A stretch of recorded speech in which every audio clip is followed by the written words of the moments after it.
헌법재판소의 고심이 이어지고 있습니다. 윤 대통령 탄핵 심판 선고는 일단 이번 주는 넘길 거라는 전망인데요. 선고 일정에 어떤 변수가 있을지 이고은 변호사와 짚어보겠습니다. 어서 오십시오. 안녕하세요. 네. 자, 윤 대통령 탄핵 심판 변론 종결 일주일이 훌쩍 지났지만 헌재 고심이 계속 이어지고 있습니다. 비공개 평의를 오늘도 진행한다고 하는데요. 선고 기일이 과연 언제가 될 것이냐가 관심인데 어떻게 전망이 됩니까? 일단은 이번 주는 넘길 것으로 좀 전망을 해볼 수 있을 것 같습니다. 그 이유는 이전 선례에 비추어 보면 이제 박근혜 전 대통령이나 또 노무현 전 대통령 같은 경우에 선고기일 한 2, 3일 전쯤에 선고기일을 고지를 했거든요. 그런데 이번 주 금요일이 벌써 하루밖에 남지 않은 시점인데 아직까지 헌재에서 이 선고기일 지정이 없습니다. 따라서 이번 주는 넘길 가능성이 대단히 높다라고 보여지고요. 이전 선례에 비추어 본다면 보통 주말을 앞둔 금요일에 선고기일이 잡힌 경우들이 다 대다수였기 때문에 이번에도 금요일일 가능성이 굉장히 높다라고 많은 분들이 예측하고 있는데요. 그렇다라고 한다면 내일이 이번 주 금요일인데 벌써 목요일이기 때문에 이번 주 중에는 좀 어렵지 않나라는 생각이 들고요. 이르면 다음 주 중이 되지 않을까 조심스럽게 추측하고 있습니다. 네.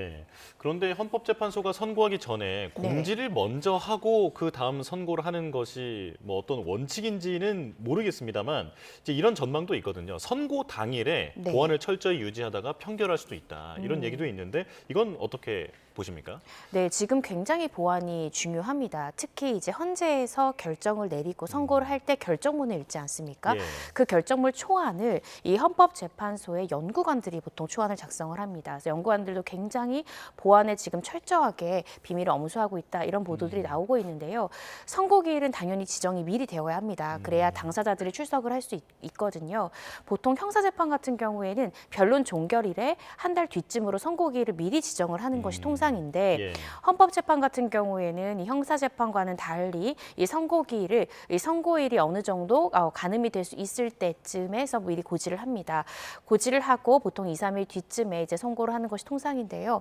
그 판결 시기 같은 경우에 이제 많은 추측들이 나오고 있습니다. 현재 지금 매일 수기를 하고 있다, 평일을 거듭하고 있다 이런 보도들이 나오고 있는데요. 평일을 통해서 소수 의견을 가지고 있는 재판관이 있다고 한다면 만장일치를 위해서 여러 번 이제 수기와 평일을 거칠 가능성 높고요.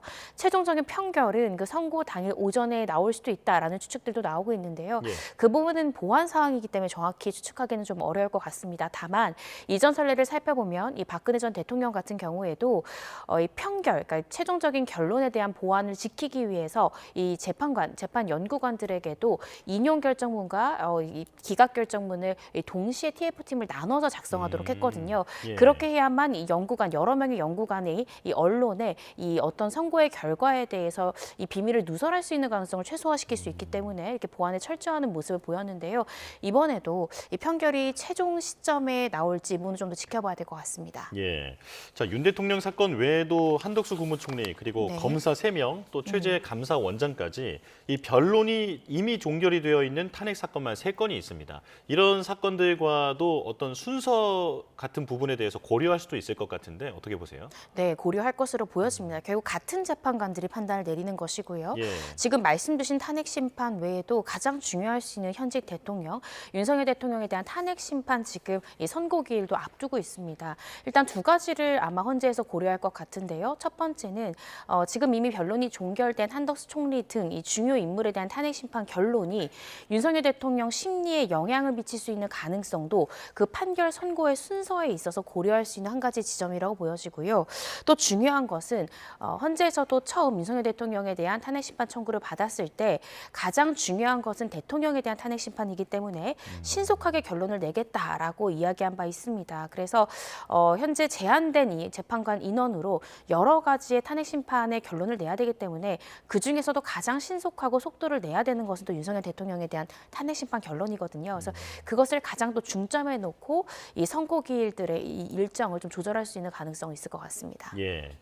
자, 그리고 한덕수 국무총리 사건의 경우에 지금 변론이 앞서 말씀드린 대로 종결이 됐습니다만 그 이후에 국회 측의 검찰 조서 확보 요청을 받아들여서 그러니까 추가로 증거를 채택한 상황입니다.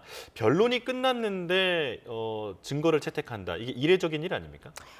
흔한 일은 아닙니다. 보통 변론 종결 전에 양 당사자가 어떤 사실 조회를 신청한다든지 문서 송부 촉탁을 요청하는 경우에 그거에 대한 결정은 변론 종결 전에 내리는 것이 더 통상적이죠. 네. 그래서 변론까지 종결을 해놓고 갑자기 그 서류에 대한 송부를 위해서 참고 자료 제출을 위해서 조금 더 이제 그 채택을 받아들인다라는 것은 이례적인 것은 맞다라고 보여집니다. 왜 더 이례적이냐면 심지어 국회 측은 변론이 종결되기 전에 이미 헌법재판관들에게 이 내란 관련한 이 묵인 방조에 있어서 이 내란 행위의 위법성 여부를 판단하려면 그 국무회의 당시에 있었던 국무위원들의 검사 작성 조서가 필요하다. 그래서 이런 부분에 대한 이 문서를 송부 촉탁을 할 필요가 있다라고 이미 이야기한 바 있습니다. 이때 이 문영배 권한대행은 이 부분이 굳이 필요 없다라면서 기각을 했었거든요. 예. 그러니까 변론 종결 전에 같은 요구가 있었고 기각을 했는데 변론이 종결된 것이 지난달 19일입니다. 이미 한참 지났는데 갑자기 참고 자료로 같은 부분이 필요하다라면서 증거를 채택한다라는 것은 조금 이례적인 일이다라고 보여지고요. 정말로 그것이 필요했다면 변론 종결 전에 동일한 요구를 받아들였을 텐데 저는 이 부분은 어떻게 생각하면 윤석열 대통령에 대한 선고 이후로 이 한덕수 총리에 대한 이 결론을 선고를 하려고 하는 의도가 아닌가라고 조심스럽게 추측을 해봅니다. 예. 그 이유가 사실은 그 다른 국무위원들에 대한 조서가 지금 단계에서 굳이 필요할까 싶습니다. 지금 이 재판은 윤석열 대통령의 탄핵 심판과 쟁점이 조금 다른데요. 이 내란행위 공모, 묵인 방조에 대한 혐의가 이 한덕수 국무총리의 탄핵 심판의 사유 중에 하나입니다. 탄핵 사유 중에. 예. 그런데 이 부분은 이미 한덕수 총리가 국무회의에서 여러 차례 이 비상계엄 선포에 대해서 반대했다라고 본인이 헌재 출석해서도 이야기를 했고요. 윤석열 대통령의 이 심판의 증인으로 나서 이야기했을 뿐만 아니라 이 국회에 출석해서 다 이미 수차례 이야기한 바기 때문에 굳이 다른 국무위원들의 조서가 한덕수 총리의 묵인 방조와 직결되는 증거일까라는 점에서 저는 이게 꼭 필요한 이 문서일까라는 점 좀 의구심이 드는 것이 사실입니다. 예, 지금 내란 행위에 어느 정도 가담이 되어 있는지 사실을 좀 다시 한번 들여다보기 위해서 국회의 요청을 수용했다라고 보면 될 것 같은데요. 자, 그런데 한 총리 탄핵 사유 중에서 그 윤 대통령과 쟁점이 겹치는 부분이 있기 때문에 선고를 대통령과 같이 하는 게 아니냐라고 하는 전망도 있습니다. 어떻게 보세요? 저는 윤석열 대통령과 한덕수 총리에 대한 선고가 같이 될 가능성은 좀 낮지 않을까 싶습니다. 그 예. 이유는 윤석열 대통령에 대한 선고 아직 기일도 지정이 되지 않았지만 그 선고 방식을 놓고도 생중계로 과연 할 것이냐 여러 가지 지금 추측들이 나오고 있는데요. 이전 대통령의 선례를 본다라고 하면 선고 장면이 생중계로 이제 선고가 나왔습니다. 그리고 윤석열 대통령 같은 경우에 특히나 매 변론 기일이 이 헌재에서 그 변론 기일 당시의 장면을 영상으로 다 공개했거든요. 그렇다라고 한다면 이번 선고 장면도 생중계로 나갈 가능성이 좀 대단히 높다라고 보여지거든요. 그러면 윤석열 대통령에 대한 선고 그 장면도 생중계로 나가야 되는데 같은 날 한덕수 총리에 대한 선고도 함께한다라는 것은 현실상 좀 어렵지 않을까 싶고요. 또 윤석열 대통령에 대한 탄핵 심판의 결과가 나온다면 이에 대한 파장도 만만치 않을 것 같습니다. 그런데 같은 날 한덕수 총리에 대한 선고까지 한다는 것은 헌재 재판관으로서도 굉장히 부담감을 느낄 수 있는 것이기 때문에 저는 같은 날 선고될 가능성은 조금 낮지 않을까 개인적으로 추측하고 있습니다. 네. 그렇다면 그 대통령이라도 그 헌재의 선고 장면이 생중계로 나올 가능성이 있습니까? 네, 그렇습니다. 아까 제가 말씀드렸듯이 이미 윤석열 대통령에 대한 변론 기일은 매 기일마다 국민들에게 그 영상이 오롯이 다 공개가 되었습니다. 예. 따라서 선고 장면, 특히 윤석열 대통령에 대한 선고 장면은 생중계될 가능성이 전 대단히 높다라고 생각이 들고요. 이전 대통령들도 역시나 그 선고 장면이 생중계됐다라는 점에서 이번에도 역시 동일한 방식을 헌재에서 채택할 가능성이 높다라고 예상이 됩니다. 네, 총리와 대통령의 선고는 따로 그리고 생중계는 아마 이루어질 것 같다. 네. 이렇게 말씀을 해주셨고요. 자, 그런데 최상목 대통령 권한대행이 아직 마은혁 헌법재판관 후보자를 임명하지 않고 있습니다. 자, 자연스럽게 8인 재판관 체제에서 이대로 결론이 날 가능성이 커지고 있다라는 분석이 있는데 어떻게 보십니까? 네, 저도 그 주장에 동의를 하고요. 지금 8인 체제로 결국에 윤석열 대통령에 대한 탄핵 심판 결론이 나오지 않을까 싶고요.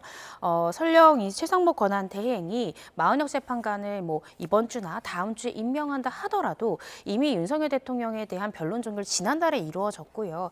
이미 평일을 꽤나 많이 거친 상황입니다. 따라서 이 상황에서 마은영 재판관이 임명된다 한들 이 선고에 영향을 미치거나 윤석열 대통령 탄핵 심판의 어떤 결론에 참여할 가능성이 전 대단히 낮다라고 생각이 듭니다. 결국 이 참여 여부를 결정할 수 있는 것은 8인의 재판관들의 평인데요. 아마 8인의 재판관들도 이미 윤석열 대통령에 대한 이 선고나 이 평의가 어느 정도 이 성숙에 이르렀기 때문에 이제 와서 새로운 재판관을 윤석열 대통령 탄핵 심판에 참여시키는 부분에 대해서는 부정적인 의견을 비칠 가능성이 높다라고 생각이 들어서요. 결론적으로 8인 체제로 윤석열 대통령에 대한 탄핵 심판 결론이 나오지 않을까 싶습니다. 예. 자, 헌재 앞에서는 탄핵 반대 측의 릴레이 기자회견이 열리고 있는데요. 네. 그 100만 명의 서명을 받은 탄원서를 헌재 제출했는데 이것도 어떤 영향이 있을까요? 사실은 어떤 재판이나 사건이 일어났을 때 양 당사자는 이제 각자의 주장을 지지할 수 있는 탄원서 등을 제출하는 경우가 많습니다. 이번에도 역시나 이 탄핵의 기각을 촉구하는 이 탄원서들이 대거 지금 제출된 것으로 보여지는데요. 헌재법에 따르더라도 헌법재판관들은 이 헌법과 법률에 따라서 양심에 따라 독립적으로 판단하도록 규정되어 있습니다. 따라서 이러한 탄원서들이 어떤 결론에 직접적인 영향을 줄 가능성은 적다라고 생각이 들고요. 그렇게 이제 헌재 재판관들이 어떤 여론이 아니라 정말로 윤석열 대통령의 비상계엄 선포가 위헌 위법인지 여부를 법에 따라 양심에 따라 판단하는 것이 옳고 그렇게 판단할 것이라고 생각이 듭니다. 예.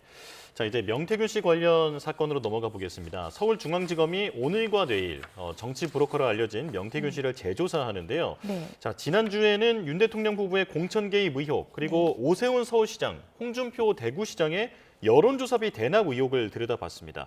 자, 이번에는 어떤 부분에 더 파고들 것으로 보이나요? 어제 강혜경 씨가 검찰에 출석을 했습니다. 예. 그래서 출석하고 조사받은 다음에 강혜경 씨가 언론에 인터뷰를 했는데요. 검찰이 주로 질문했던 것이 바로 오세훈 서울시장과 관련한 부분이었다는 겁니다. 현재 오 시장이 명태균 씨를 만났다라고 이야기하고 있는 횟수와 명태균 씨가 오 시장을 만났다라고 이야기하는 횟수 자체가 다릅니다. 이 부분들에 대해서도 강혜경 씨에게 검사가 집중적으로 추궁했다라고 이야기를 하고 있고요. 그래서 아마 어제 강혜경 씨에게 집중 추궁하고 물어봤던 것이 오세훈 서울시장에 관련한 쟁점이기 때문에 이 명태균 씨에 대한 이번에 이 조사는 주로 오세훈 서울시장의 여론조사비 대납 의혹에 대해서 명태균 씨에 대한 집중 추궁이 일어나지 않을까 조심스럽게 추측을 해봅니다. 예, 오세훈 서울시장뿐 아니라 홍준표 대구시장의 여론조사비 대납 의혹도 지금 강혜경 씨가 폭로를 한 상황인데, 자, 두 시장에 대한 검찰 소환 조사도 이뤄질 가능성이 있습니까? 결국엔 이루어져야겠죠. 왜냐하면 이미 특히 오세훈 서울시장 같은 경우에는 지금 현재 받고 있는 의혹 자체가 이 여론조사비를 한 김모 씨 사업가가 대납하게 했다라는 의혹이지 않습니까? 예. 이 사업가에 대한 주거지와 차량 등에 대한 압수수색이 이미 일어났습니다. 그러니까 즉 이 사업가에 대한 조사도 이미 됐을 것이고요. 그렇다라고 한다면 그 다음 조사 대상은 오세훈 서울시장이 될 수밖에 없습니다. 따라서 홍준표 시장이랄지 오세훈 시장도 시간의 문제일 뿐 결국에는 검찰 조사를 받을 수밖에 없다라는 생각이 듭니다. 예. 자, 그리고 이제 김성훈 대통령실 경호차장에 대한 이야기도 해보겠습니다. 네. 지금 김성훈 대통령실 경호차장 그리고 이광우 경호본부장의 구속영장 심의위원회가 오늘 서울고검에서 열리는데, 자, 알려진 대로 경찰이 그동안 김성훈 차장에 대해서 이 영장을 이제 신청을 여러 번 했지만 계속해서 검찰 단계에서 기각되지 않았습니까? 네. 자, 이 부분에 대해서 고검에 요청을 해서 지금 정당한지를 들여다봐달라라고 요청을 한 건데, 이 구속영장 심의위원회가 어떤 제도입니까? 그 형사소송법상 이 경찰이 검찰에 구속영장을 신청을 했는데 정당한 이유 없이 영장이 반려되거나 기각되는 경우 이에 대한 이의를 그 해당 검찰청에 소속된 고검에다가 이 경찰이 청구를 할 수 있습니다. 지금 이렇게 경찰이 신청한 이 심의위원회가 열린다라고 보시면 되고요.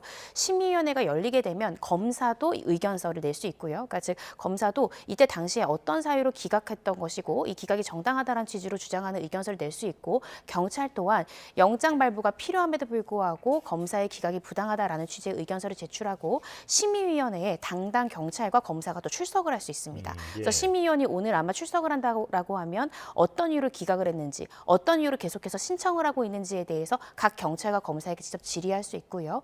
과반수가 구속영장 신청을 반려한 것이 부당하다라는 결론을 내야만 결국에 이 부분에 대해서 경찰이 원하는 결론을 얻게 되는 그런 수순으로 보여집니다. 네, 과반수도 언급을 해주셨습니다만 만약 이제 심의위가 영장 청구 권고 결정으로 내린다 하더라도 이게 강제성은 없는 거 아닙니까? 네, 그렇습니다. 강제성은 없고요. 지난 선례에 비추어 본다라고 하더라도 구속영장 심의위원회에 의안이 상정된 것은 총 18건인데요. 그중에 한 건만이 이 영장을 기각한 것에 문제가 있다라는 결론이 나왔고 이에 따라서 검사가 영장을 청구를 했습니다. 그런데 법원에서 영장이 기각됐습니다. 예. 그래서 심의위에서 16건 중에 한 건만 문제가 있다라고 판단했음에도 불구하고 법원 단계에서 기각됨으로써 사실 심의위원회에서 문제가 있다라고 이야기하더라도 그 영장 발부에 영향을 미친 사례는 한 사례도 없었는데요. 이번에도 과연 이 심의위원회의 결과가 어떻게 될지 귀추가 주목되는 사항인데 그간 16건 중에 한 건만 문제가 있다라고 의결된 것에 비추어 본다면 이번에도 영장 부분에 대해서 이 기각한 것이 문제가 있다라고 판단할 가능성이 조금 낮지 않을까라는 예상을 해볼 수 있을 것 같습니다. 네, 알겠습니다. 여기까지 듣겠습니다. 이고은 변호사와 함께했습니다. 고맙습니다.